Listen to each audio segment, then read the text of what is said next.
some politicians who say that there are 1 or 2 industrialists who are just gobbling up everything. हमारे पास एक ही अदानी और एक ही अंबानी है, हमें तो 40 चाहिए वैसे. ये 40 आ जाए ना तो हमारे देश के सुधार हो जाए और उनके बीच में भी कंपटीशन ज्यादा हो जाए. तो why have we got only 2 of them at that scale? India Amazing. Is so big. Do you think we'll be able to withstand this tariff regime? Is it going to impact on the India story? What the Trump administration has done is going to speed India to that direction. The Indian mindset, which was working on a services business all the time, serve America, serve the rest of the world. Beyond services, India will now create those products.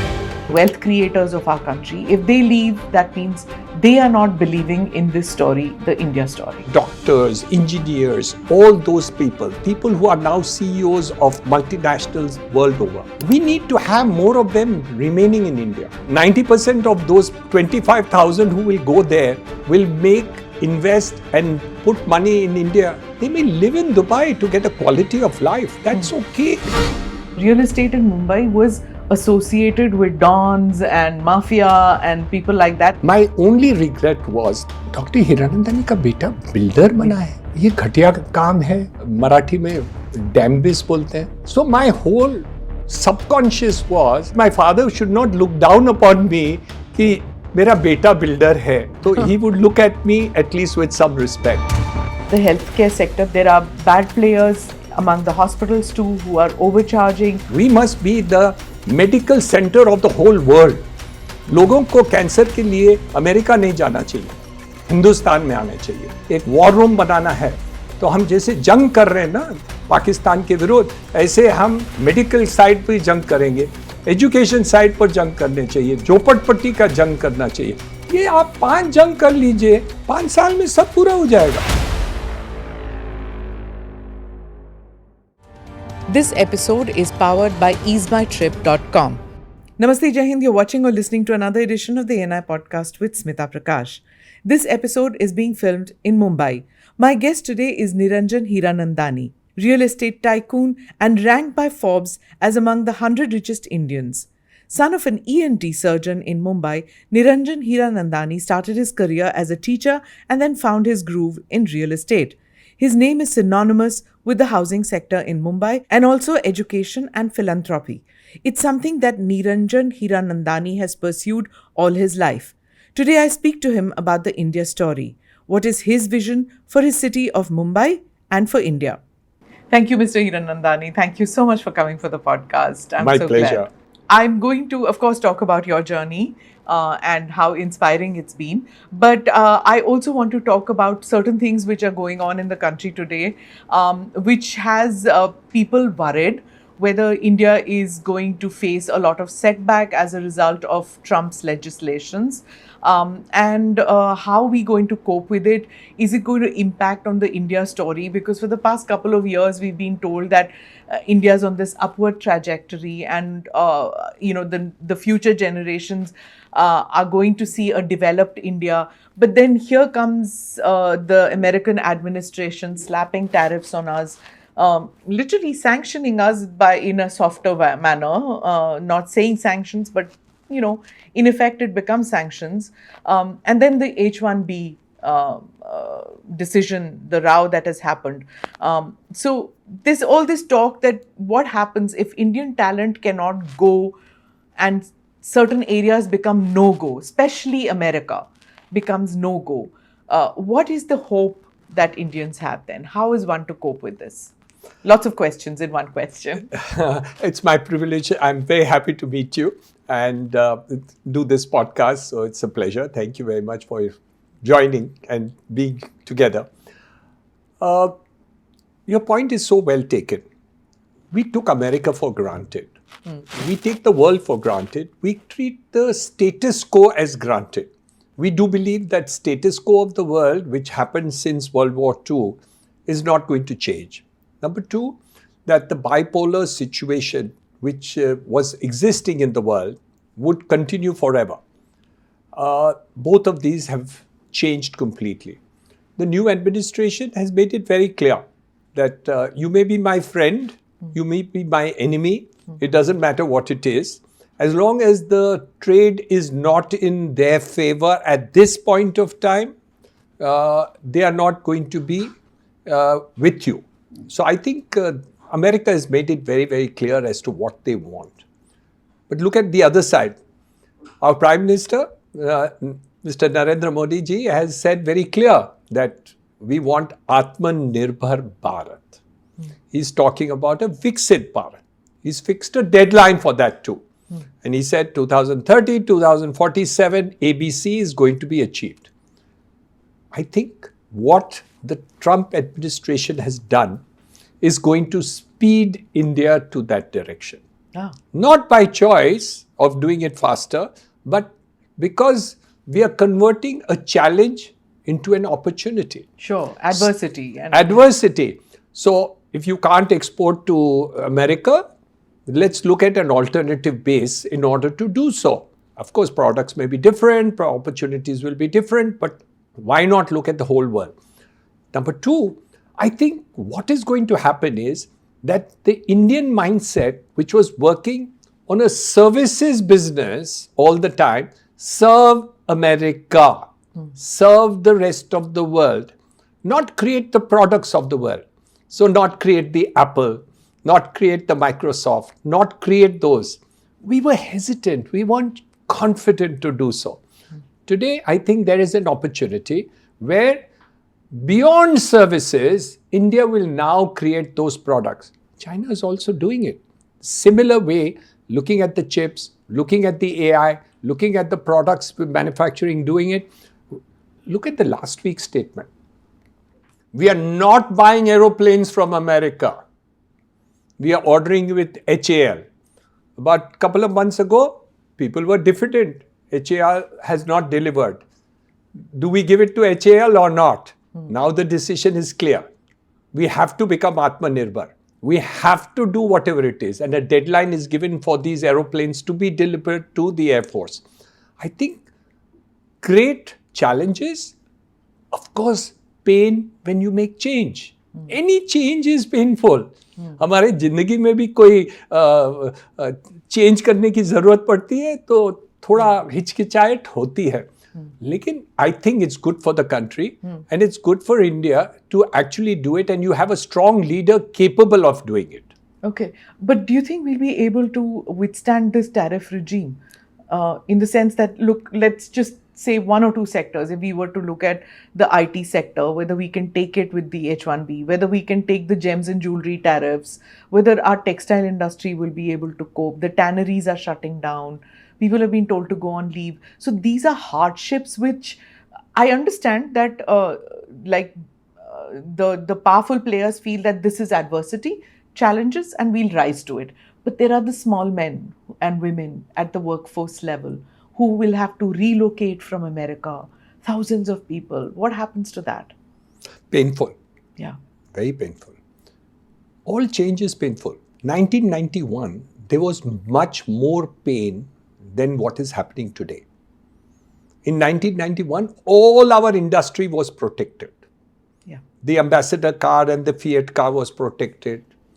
Every item manufactured in India was protected. We had total protection. But we were zero net worth. We had no money in our reserve bank. We opened up. We became stronger. We took the challenges. Everything has changed. That change was 100 times bigger than the challenge that we have today.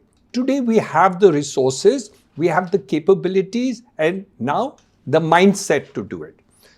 Earlier, we would have bent on our knees and gone down to the floor begging of that, humko sambhal lo, and the situation. Today, why do you think we have the strength to stand up? Reserves. A, you have the reserves. B, even though you have to go through the pain, we know that we will be able to handle it, provided the change mindset takes place in industry, in business and others. But of course, what you said is true. Many of the smaller players who are relying on this aspect of it are going to see that problem in the short run, not in the long run. Okay. The demographics of India are too big.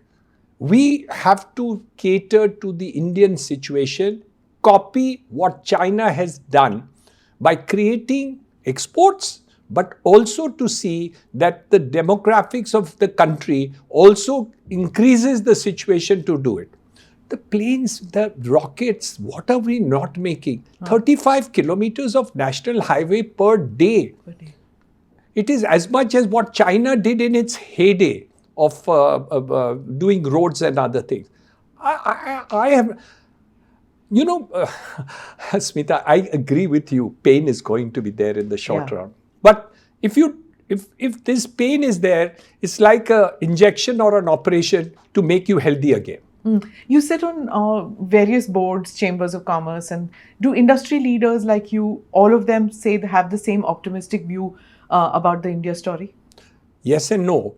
Somebody who's immediately affected is crying, obviously. And their industry, an export for iron and steel, which is taking place, or your clothes are going to be exported to the United States, and you have stocks and orders in hand, and you have commitments there to do. You're exporting medicines to that country, and you have a huge commitment to do, and your entire production and productivity is based on those things. Of course, they are crying. And rightfully so. I mean, I would cry if I was in that position too. And we do hear that across the board. But nobody wants to buckle under the pressure that is coming in. They want to fight back. Nobody believes that in the long run we are not going to be winners.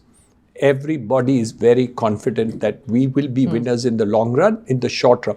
Yes, there's going to be problems. Yes, we may have a little problem even in our currency issue. Currency may drop to some extent, but I think I'm confident. Okay. Your peers in those years when you got into business, many of them went abroad chasing better opportunities. You decided to stay on in India.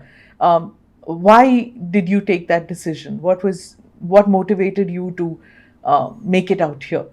Two of the people in my own family went abroad. So there was no question about that part of it. And I still wanted to be here. I do believe in India totally. I'm just passionate about it. There was a lot of work which I do and I did in the not-for-profit for India, educational institutions, hospitals, etc.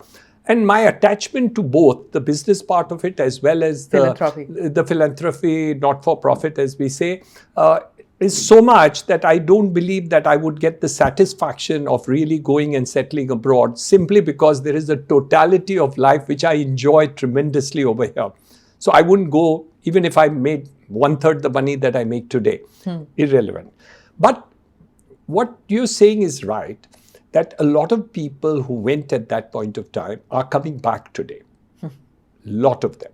Lot of them have intent, may not shift today, but certainly getting into the investment mode to do it. Buying homes from me, who have settled abroad for a long period of time, wanting to say, Niranjan, tell me, where should I buy my house? Where do we settle? Where can we do investments today in India? This is what I've done for so many years. Do you think a similar opportunity exists for us in India? I hear it all the time. So I think, in a way, a large number of them are attached to the motherland. Yes, the economic prosperity of the Western world was great. Look at the number of people who have left the UK in the last 6 months. It's unbelievable. So many of them, of course, have gone to Dubai too. Yeah. And people have shifted to different parts of the world. But the fact that the Western world is not the world anymore is very clear. So the opportunities exist there. But India is also a land of great opportunity and satisfaction. According to a recent report Kotak Bank had put out, 1 in 5 of the high net worth individuals is either in the process of migrating abroad or has plans to do so. This, I don't know how they come to know about the plans to do so, but they put out.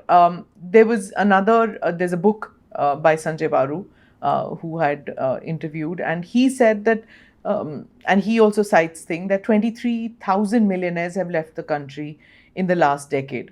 So while we are seeing, we are 1.4 billion, so if 23, but it's the quality of people going abroad which is worrying for some people. They say that when these are the wealth creators of our country. If they leave, that means they are not believing in this story, the India story.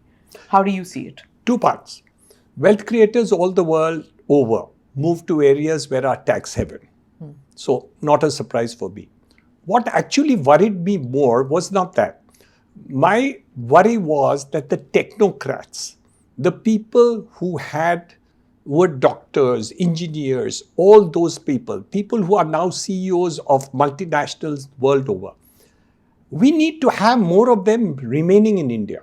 Fortunately, we have a big demographics. So we are not worried about 20,000 or 25,000 going overseas. So I'm not even worried about those 20, 25,000 wanting to leave India every year. It's not a big number at all. And I don't think that's a worry. They may be wealth creators, but they still make money in India. 90% of those 25,000 who will go there will invest and put money in India. They may live in Dubai to get a quality of life. That's okay. There's Your nothing. son lives in Dubai. My son lives on the 90th floor of the best residential tower in the world in Dubai.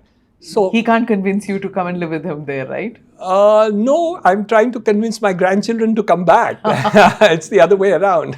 Okay. So, and I think, and your daughter also lives abroad. My daughter lives in London, and my grandchildren study in the United States. So we are kind of an international family. Okay. But my roots are to India, and I can't change that, unfortunately. You've never lived anywhere other than in India? No. No, not at all, and Okay. never thought about it either. And you're not a second generation business. No, No, you're not. Tell me I a am. little My father was a doctor, bit. ENT surgeon. ENT surgeon, head and neck surgeon, cancer surgeon, Padma Bhushan, Dhanvantri Award winner, probably one of the finest surgeons of his time in those days, and taught me how to do philanthropy and got Became me. a teacher. How did that happen? Well, Was there no pressure from your dad? कि Doctor bano ya engineer bano? Come on. I mean, everybody did that, right? Well, I was pretty scared of my father and my elder brother both being doctors, and they worked too hard. So when I was young, and my elder brother was 10 years older to me, I was petrified. How can I work so hard like my father is working and my elder brother is working? So I think that scared the life out of me, not realizing that I would be probably working as hard as they did once I grew up and qualified. And after I finished my BCom, which I did, I was persuaded by my father and Mr. Nani Palkhiwala to do CA. So I also did that. And while I was doing that, I was persuaded to teach in the Institute of Chartered Accountants as a Stepney teacher.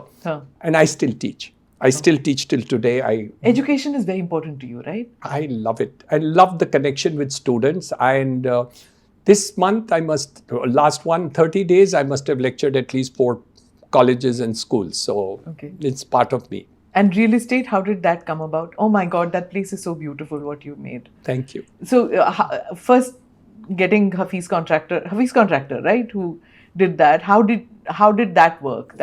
Well, 2 parts to it, actually. I made first buildings in Lokhandwala complex and other places which are where I made good buildings considering those times. Yeah. And I always looked out of the balcony and windows and I found everything was rubbish. Bad roads, bad street lights, bad stormwater drains, everything, no good water supply. And so I dreamt that I would make something where everything would be mine. And aesthetically beautiful. And create something which I would be happy with. So that's what we bought, land called Powai. And then the rest is history. And now 35 years plus. So, and I'm happy that people love it. But when you made that, at that time, real estate in Mumbai was associated with dons and mafia and people like that. And here's a gentleman who comes and he creates this. How did you break that mold? My father. My father had less money than many of the patients that he had. They were the Billas, the Mafatlas, all the champions of those days. But the prestige that he enjoyed, the love and affection and respect that he got from everybody, whether he was rich or a politician or anybody, was something to be seen, to be believed. They kind of respected him and loved him for his professional work, which was done empathetically. And when I did real estate and I saw all the gundas around me, my only regret was not the real estate. I liked the real estate idea as a business, giving homes to people. What I regretted is that you are a builder. Doctor Hiranandani का बेटा builder बना है, ऐसे कैसे हो सकता? I mean, ये घटिया काम है, बेकार लोगों हैं, मराठी में डैम्बिस बोलते हैं. So all this was there. So my whole subconscious was that I must do that much work that I should get respect. Not as much as my father did, but my father should not look down upon me कि मेरा बेटा builder है, तो he would look at me at least with some respect. And I think I worked towards it, created associations, we did that part of it. And fortunately, things changed and a lot of things have become more clean and better. And in those days, there was not a single reputed industrialist in real estate. No one. True. And today, there is no industrialist businessman in India who doesn't want to put money into real estate or do business of real estate, irrespective. So that change has taken place simply because the industry is cleaned up substantially. There are still bad folks, but there are bad folks in other industries also. In other businesses, politics. It crushes dreams, because owning a home is the biggest dream of anybody. Not just in India, in America also, right? Owning a home. So when that dream gets crushed because of bad players in the business, that's when it gets a bad name. The profession gets a bad name. But let's get back to your story. You made a startup much before startup was a term which was used. Now, when you look back, did you really think that it would be so big? No, not at all. I thought if I could make $1 billion rupees, I would be very, very, very happy. And in those days, that was difficult to make. And now, of course, it's quite different in terms of the volume of money that you make. But I think what actually makes me very happy is about when you meet people who have lived in your place. And they meet me after 10 years, 1 year, 5 years, 20 years. And they're so happy. And they come with me and show me and look at me with affection. And I wouldn't use the word respect, but at least that empathy and love is so strong that I think I feel satisfied that I think I've done my job well. Monetarily, one person can be this much, he can be this much, he can be this much, but at the end of life, you can't take it home upstairs. Let me come back to the part which I began asking you about creating startups and building trust. Suddenly, everybody wanted to make a startup and funding started coming in. And then there were bad players. And so even though the idea of a startup and Startup India, the entire thing is noble in intention, but the bad players have cast a shadow on that project. Do you have an opinion on this? Two things. Little background. India was always full of entrepreneurs, but they had a glass ceiling. छोटे लोग थे, वो धंधा अच्छा करते थे, 2 पैसा कमाते थे. रास्ते पर वो जो फेरी वाला है ना, वो भी एंटरप्रेन्योर है. So don't look down upon him. The problem is that from there to break a glass ceiling and be able to cross a certain threshold was never there in our annals of books and writings and thought process. We were never told that you can grow from a small shop entrepreneur to something great. That has changed today. And that is now in the mindset of our youth, in the mindset of our Prime Minister, and all the environment created in terms of funding availability, people who are willing to invest into such startups, all that has taken place today. So a young person who just graduates from IIT and IIM and any other educational institution now talks about the startup, believing that he will have an idea, he will get the money, and he will be successful. Whether he's successful or not is the second issue. Yeah. But the fact that that environment has been created. पहले यहाँ से यहाँ तक आप पहुँच गए, fantastic. You can't think beyond that. The very fact that our country has been able to break that glass ceiling, that we can now do it and a young person can be a startup and make great success in his life and story, is now ingrained in our thing. We have destroyed the yahan tak hi kar sakenge. In your youth, you would have seen the license control Raj, which stifled entrepreneurship in this country. Then comes liberalization. And now at this stage, what do you think are the hurdles and how can India overcome that? Let's look at my line. My view is that housing for all as an objective, we can achieve. There's no shortage of money in the country.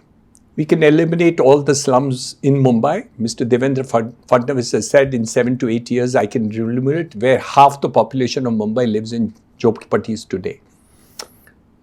We are now spending, we're doing 300 kilometers of metro. We had 190 kilometers of suburban rail for 65 years. We are going to add 300 plus kilometers of metro in 2 years. We have a cross harbour bridge. We are putting up a second airport, which is not open. We are already planning a third airport. We can do anything in order to make a super achievement in this country today, which was never dreamt of yesterday. We're talking about a $5 trillion economy. We will not only achieve it, we will exceed it. We will be the best in the world and we have the innate capability of doing it, which was not there. The confidence not there, the leadership was not there, the thought was not there. And the problem was this thought. Today, every change that is taking place is leading us to know that we can do it and we have done it.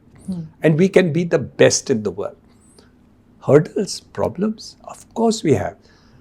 For instance, in my line, the ease of doing business at the state levels, whichever is there, has improved tremendously.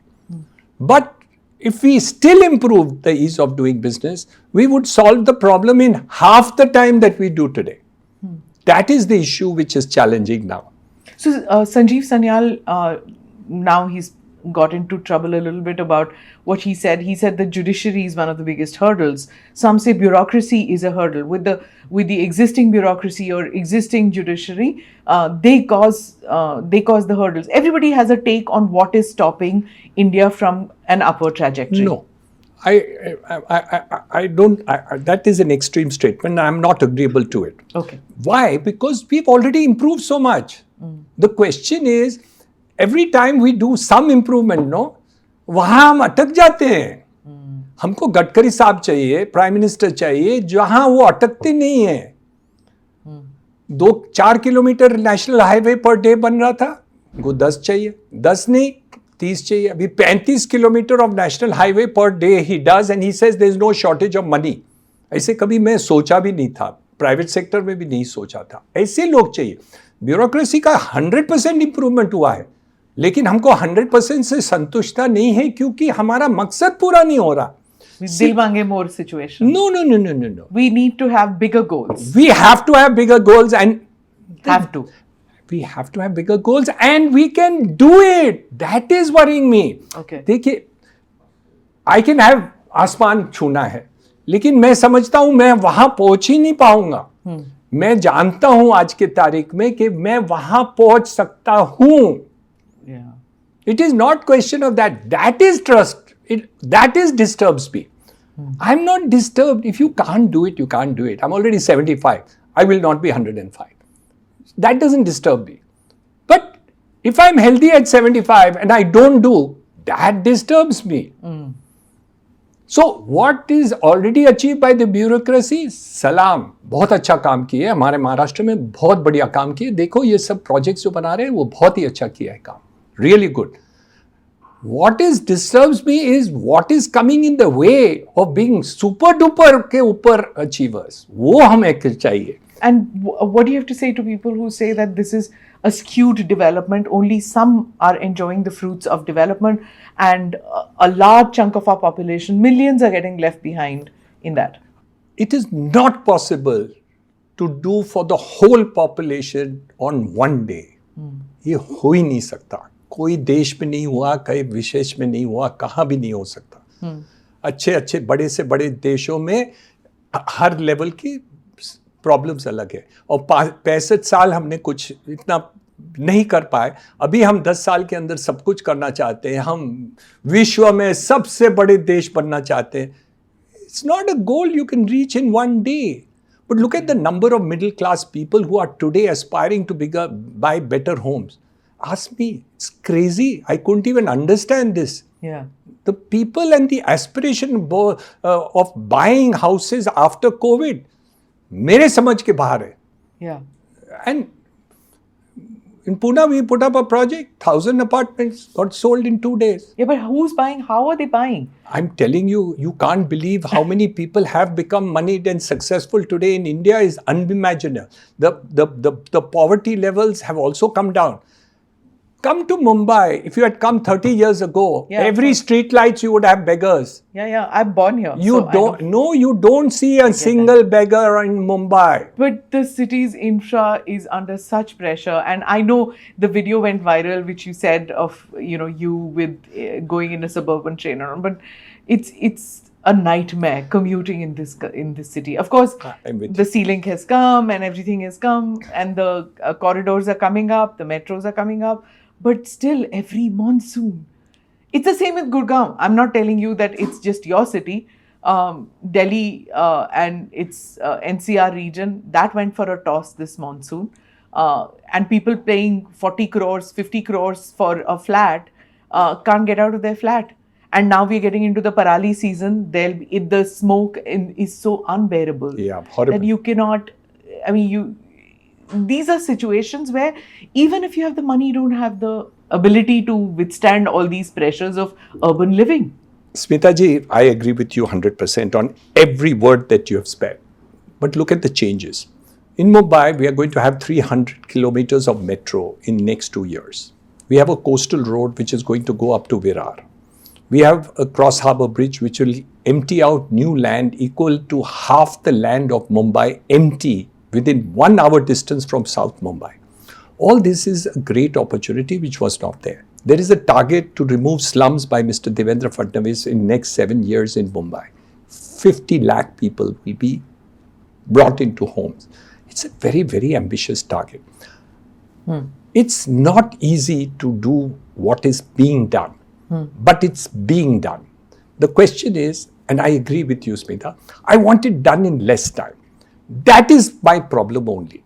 That I want the bureaucracy and the polity and other leadership to do it still faster.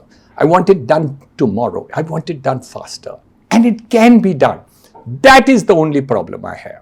For instance, the last mile connectivity. We'll have metro, which will have stations. Yeah. How do you go from that station to your house? The last mile connectivity. We haven't really worked out that. There are so many stations where there are no footpaths outside. Yeah. So when you get down from the train, you will go straight on the road. And you have a road where you can't stop your vehicle or get a taxi or get a rickshaw. So while we did the metro, we need to do the second thing also. No, but we should have done that planning before. Yes, I agree. But what happens is nobody anticipated they will complete the metro. उनको ख्याल ही नहीं था कि इतने जल्दी metro बन जाएगी. But you see, look how Singapore does it. I mean, it's an example. When they build a housing complex, they've already planned for the metro. They've planned for underground shopping. They've planned for covered area for walking, so that you don't even need to carry an umbrella with you anymore in Singapore. Everything is Singapore covered. is a country which is as big as Mumbai. Correct. So now suppose let's just take one city. Now you're saying you're building in Pune. You've built the. So जब वो flat बन रहा है, उसके side में एक road भी बना दो. उसका लिए वेस्ट डिस्पोजल के लिए बना लो. उसमें लिए रेन वाटर हार्वेस्टिंग बना लो. उसके लिए सोलर बना लो. So many things can be done simultaneously, but it just doesn't happen. I'm with you, Smita. I agree. We have to go still faster. See, what happens is when you have a growth of 7.2% growth, which is the fastest in the world, and other things are concerned, so many things are happening, but so many things are still not happening. We need to do much more in terms of it, and we also need to accommodate the poorest of poor. Okay. For instance, in our line, let me put you the negative. While my growth in industry last year was 10%, this year will be 12%, affordable housing numbers have actually fallen down by 20% in the last 18 months. It's a pain. And reason is? The reason is that in that segment of it, those people who have made money want to aspire for a better house, but there are a lot of people at the threshold who are not able to pay the EMIs. Yeah. So we are now working with the PMAY scheme. We are working with the Reserve Bank governor to reduce interest rates and EMIs and other things to be done. We want certain benefits to be given in that segment by the state governments of reducing the stamp duty and other things. So we are working on all this. Faster we need. Yeah. That's it. I'm going to ask you about the education sector. Because you're so passionate about it, and everything about the schools and the things. We keep hearing that the kind of graduates who are coming out from tier 1, tier 2 cities, they are not skilled enough for the requirement of the jobs that are there.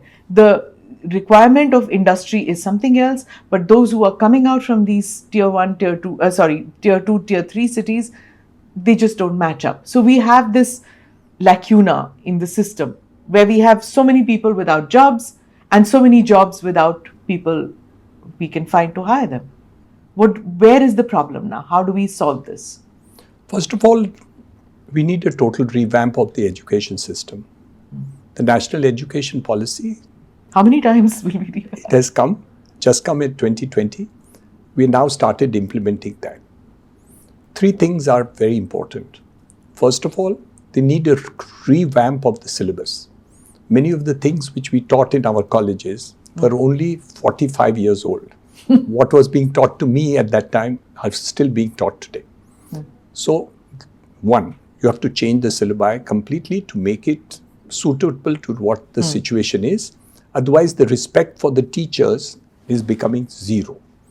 We need to get that syllabi to that extent. Number 2, we are not integrated with industry, business or commerce. Yeah.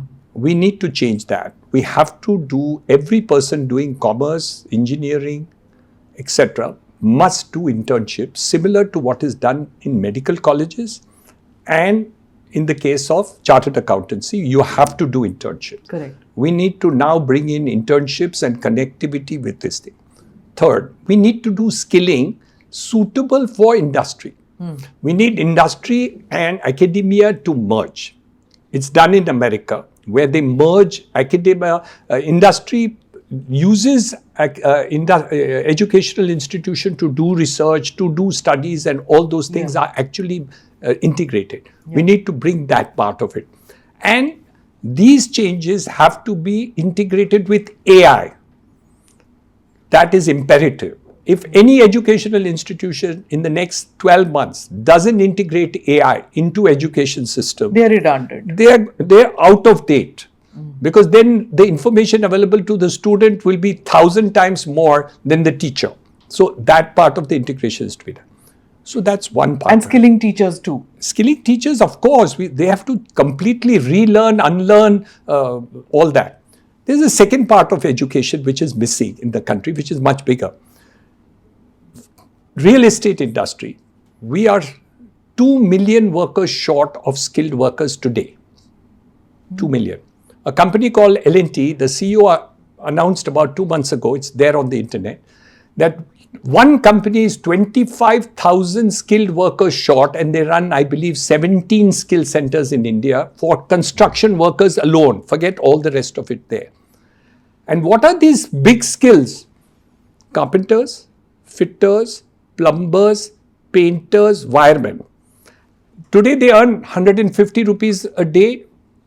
If they are unskilled, they will earn 600 rupees 4 times by skilling for 4 to 6 months. That's it. And we are 2 million.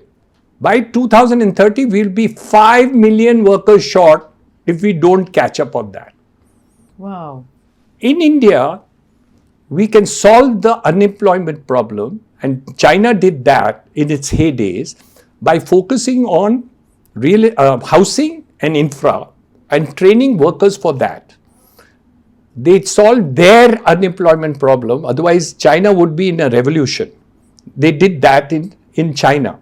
We need to do that in India. Why is it that that youngsters are not going for those jobs? Is it because that doesn't have respectability? No, that is on the city side and other thing. But even in tier 2 and tier 3, we have not given them the enabling factor. You're making more Graduates wanting sarkari job.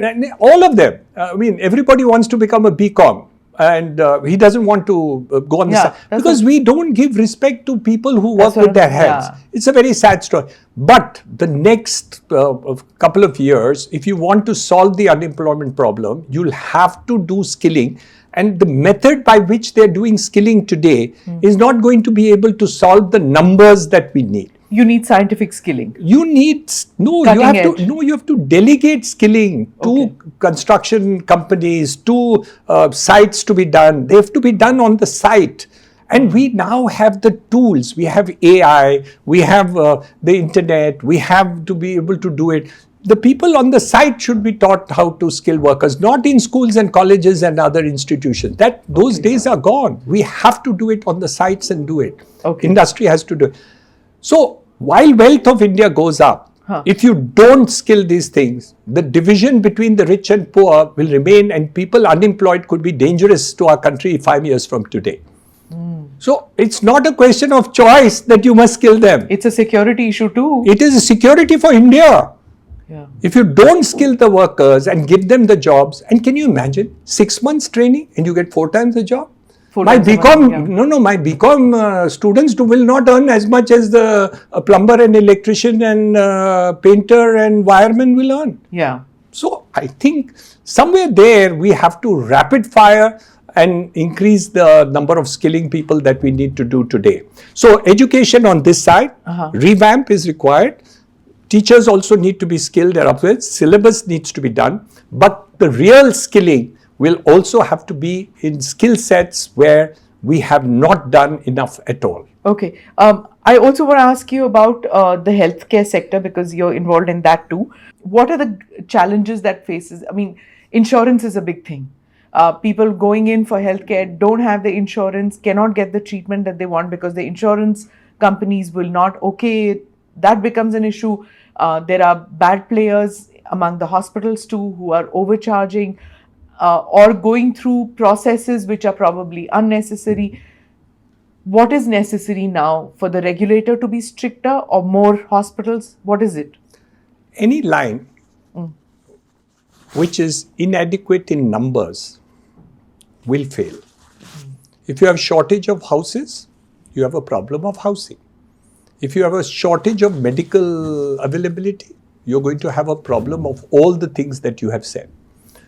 The idea is to see that you get more medical hospitals to be created by people all the time, whether it's in this by the government, central government, which is already doing it, state governments which are doing it, not enough, the local authorities doing it, not enough. I think everybody, private sector needs to do it, charitable organization needs to do it. It has to be across the board. Number two, what you talked about, insurance. I think there we need to be very clear that the availability of insurance to more people should be there. The Prime Minister has also been talking about it. There are various schemes which are now coming up where you will do it both in the private sector and the government sector. So I think what we need to do is to say, in any line which we do, if you don't create surpluses, like food, we have created surpluses. That's why we don't have problem. Sure. In textiles, you have created surpluses, no problem. मकान के लिए surpluses नहीं है, इसलिए problem आप बात कर रहे हैं. और similarly for health and education, we need to create adequate surpluses in the government sector, in the private sector, in all the sectors that are there, charitable sector. We just have to say, this is thing. ये objective है. जैसे हम 35 kilometre highway बना दें, हमको 35 hospital हर रोज को बनाना है. Highway 35 kilometre बना सकते हैं, स्कूल हॉस्पिटल्स भी 35 बनाने चाहिए हमारे देश में. वो गवर्नमेंट सरकार बनाए, लोकल अथॉरिटी बनाए, चैरिटेबल इंस्टीट्यूशन बनाए, प्राइवेट सेक्टर बनाए. We must be the medical centre of the whole world. लोगों को कैंसर के लिए अमेरिका नहीं जाना चाहिए, हिंदुस्तान में आने चाहिए. पूरे विश्व से यहाँ आने चाहिए. Why not? You can have tourism in India and you're trying to propagate it. You do medical tourism also. Do education also. It is there, but then when you speak with doctors and you speak with owners of hospitals, they say the talent. There is flight of talent from the country. A super specialist want to go to Europe, want to go to America because, here they don't get the lifestyle that they want. So they face this problem. Nurses को train करते हैं हम लोग, 2 साल रखते हैं, and the nurses want to go to Dubai. And so, running a business is becoming a problem because skilled workers you're not getting. We all talk about this as. So while we have the demographic. problem नहीं है. Okay. अरे 25,000 doctor जाएंगे, nurses जाएंगे, जाने दो ना. We will be suppliers to the world.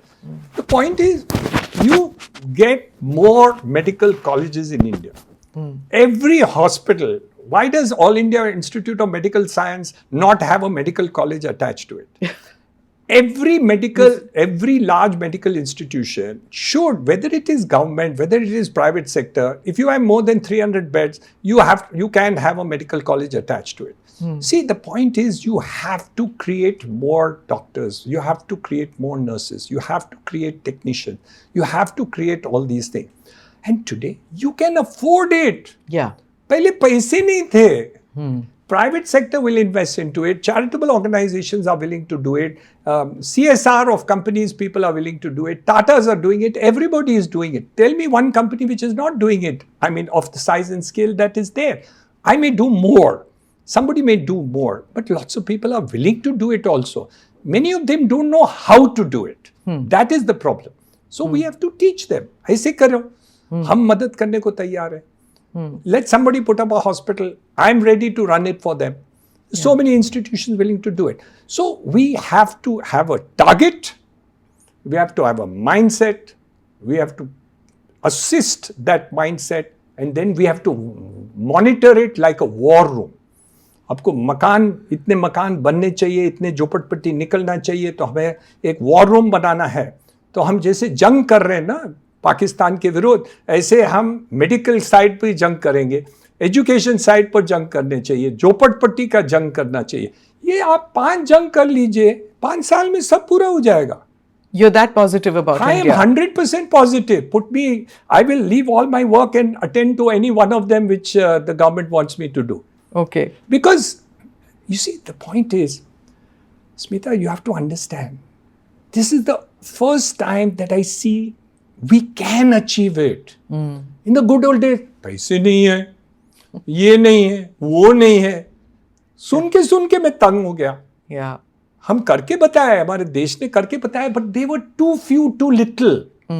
We are not there. We are a big country. We must do big. सब कुछ करना है एक साथ में. हम एक दिल्ली और मुंबई नहीं बनाना है. हमें 500 दिल्ली और 500 मुंबई बनाने हैं जो पावरफुल है.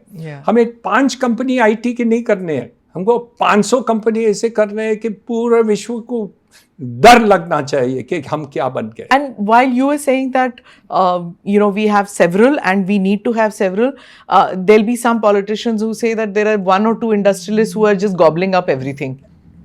See, I don't care if two industrialists take away 50% of the wealth of the country, but they give jobs to everybody. I'm okay with that. It doesn't matter. Do you feel that wealth creators are vilified a lot? See, there will always be jealousy of people who are super successes. And there will be always reason to say that they are close to the power centers. That's why they've become rich. They don't understand how much work goes in order to be what they are. But that's not important. The importance is, do they create jobs? Do they create wealth for the nation? Are they producing goods and all that?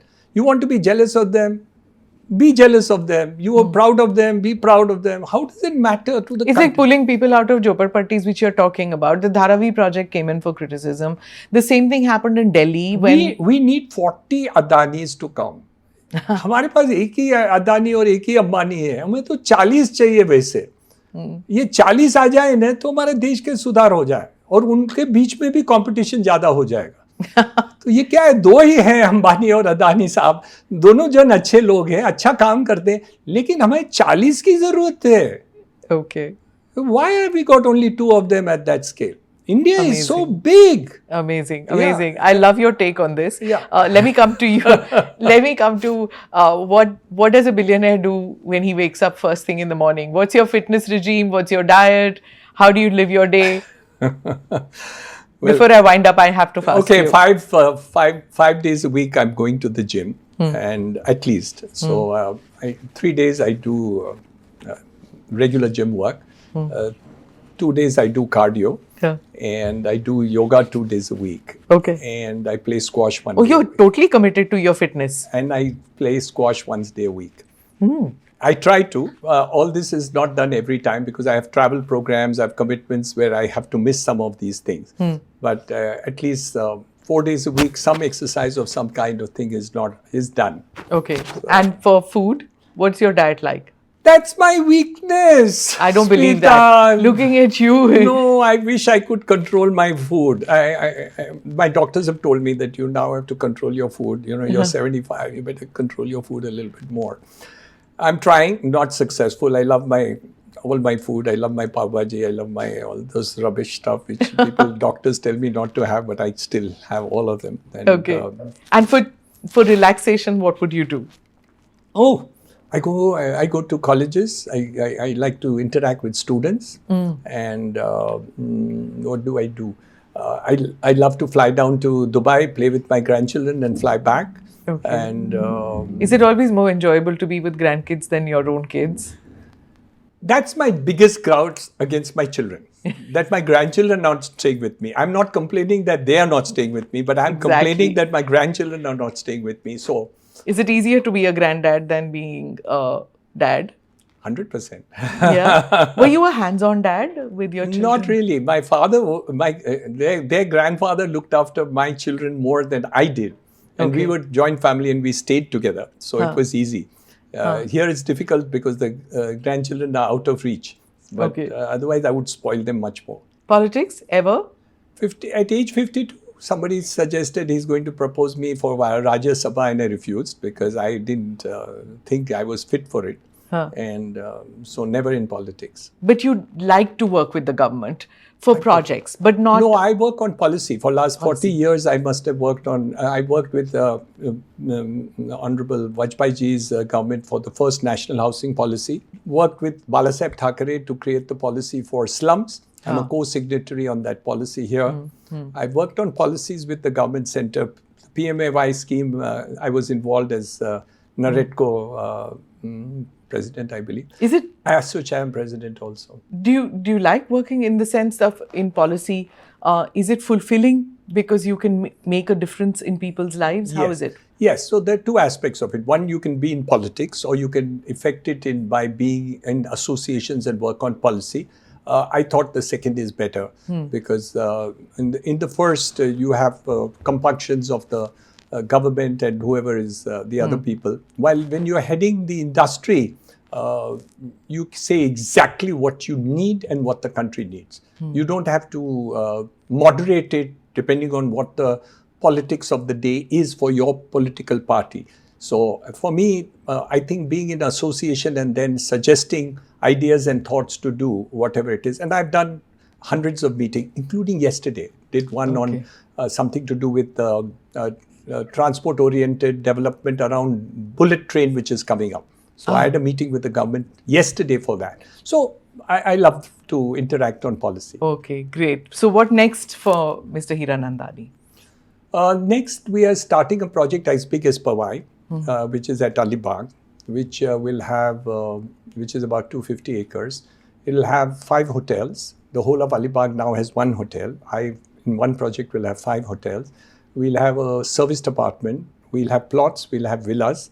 We'll have the best water sports in India before the end of this year. We will adopt a forest and we have planted 7,000 trees. And there is 100 acres of natural wetland. I want to adopt that too, if the government allows me. And that's the next immediate project that Okay, I'm that's doing. huge. And I'm starting this week. Okay. Tell me about your connection with religion, with Sanatan Dharma, and how does it work with the kind of lifestyle that you lead and the kind of projects that you do, which are so huge? I think this is the first time I'm speaking about it, as far as I'm concerned. I've been a trustee of 3 temples, including being the trustee of Srinathji and Babanath in Bombay and another Julelal temple in Mumbai. My belief in religion is more karma yogi rather than bhakti yogi. My wife is a pure bhakti yogi.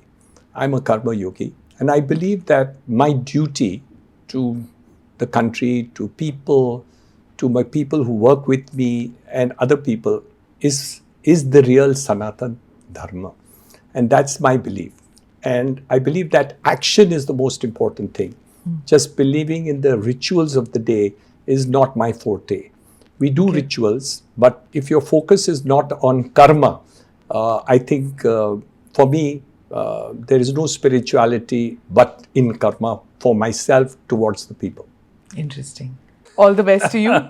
Thank you so much for being part of the podcast and Thank you. wishing you the best of luck for your new project and to make things better for people of Mumbai and the country.